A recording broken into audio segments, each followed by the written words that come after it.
سلام دوستان، امیدوارم حالتون خوب باشه. امروز میخوایم LCD هواوی P8 Lite رو عوض بکنیم.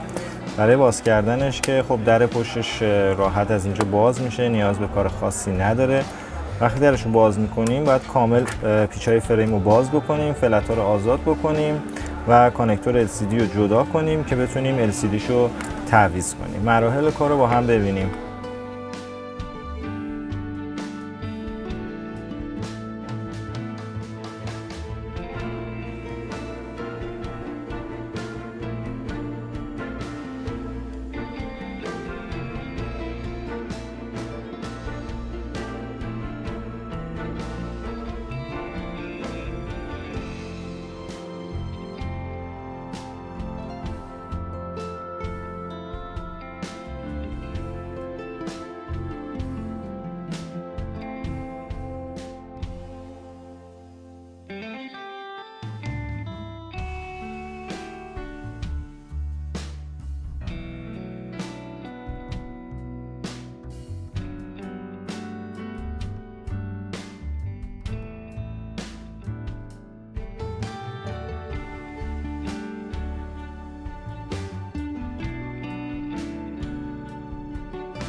اول کانکتور باتری رو جدا می‌کنیم. اولین کار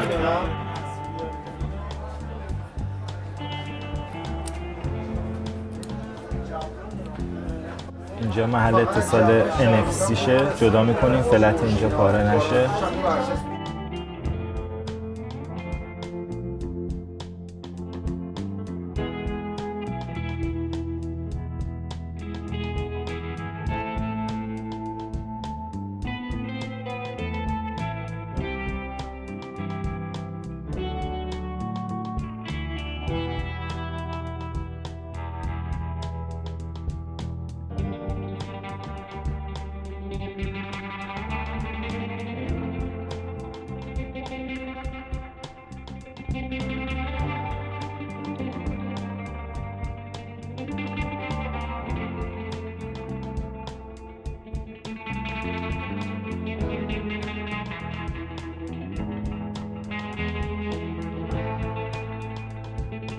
فلت LCD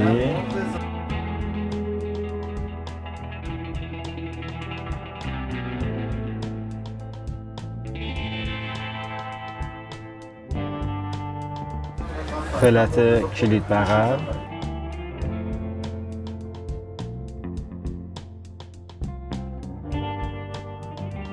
فلت بغل کلید ولوم و پاور.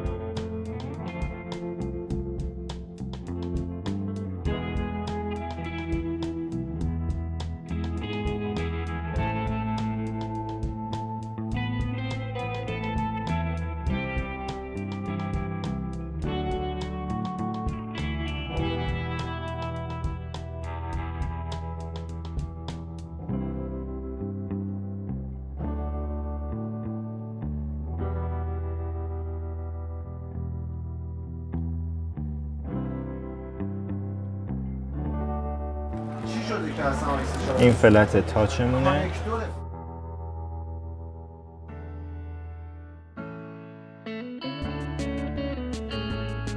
و فلت LCD. برای تعویض LCD از رو میذاریم، سپراتور داغ میشه و LCD از رو باز میکنیم.